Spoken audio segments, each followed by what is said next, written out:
राधे राधे भक्तों, इस वीडियो के माध्यम से हम अपरा एकादशी के महत्व और अपरा एकादशी की व्रत कथा सुनेंगे।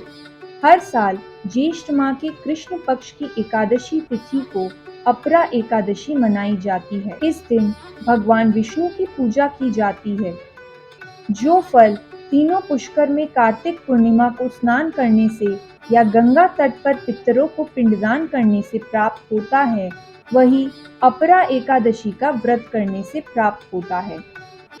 जो लोग अपरा एकादशी व्रत रखेंगे, उनको इस दिन अपरा एकादशी व्रत कथा सुननी या पढ़नी चाहिए।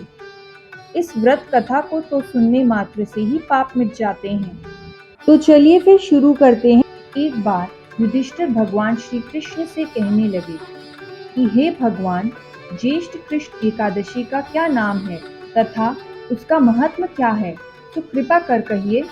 भगवान श्री कृष्ण कहने लगे कि हे राजन, यह एकादशी अचला तथा अपरा दो नामों से जानी जाती है।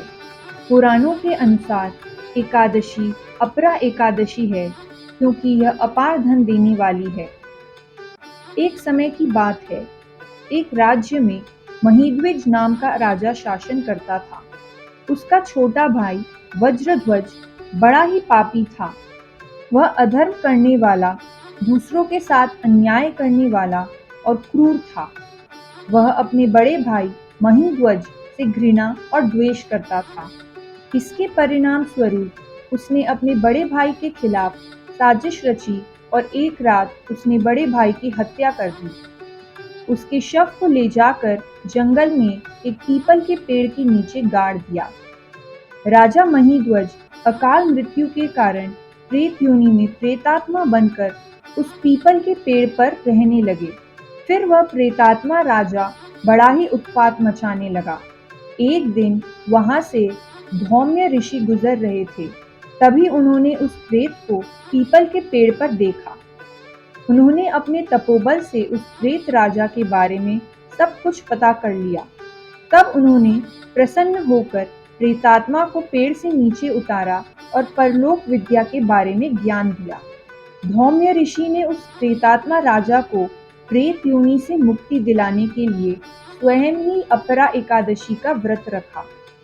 विधि पूर्वक अपरा एकादशी करने के बाद उन्होंने भगवान विष्णु से प्रार्थना की कि उनके इस व्रत का पूरा पुण्य उस प्रेतात्मा राजा को मिल जाए, ताकि उसे प्रेत योनि से मुक्ति मिल सके।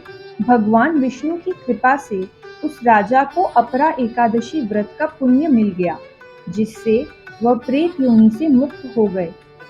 तब राजा ने दिव्य शरीर धारण किया और ऋषि को प्रणाम करते हुए धन्यवाद दिया। फिर वह राजा पुष्पक विमान में बैठकर स्वर्ग चला गया। भगवान श्री कृष्ण कहते हैं, हे राजन, यह अपरा एकादशी की कथा मैंने लोकहित के लिए कही है। इसे पढ़ने अथवा सुनने से मनुष्य सब पापों से छूट जाता है। आशा करती हूँ कि यह वीडियो आपको पसंद आया होगा। जय श्री हरि।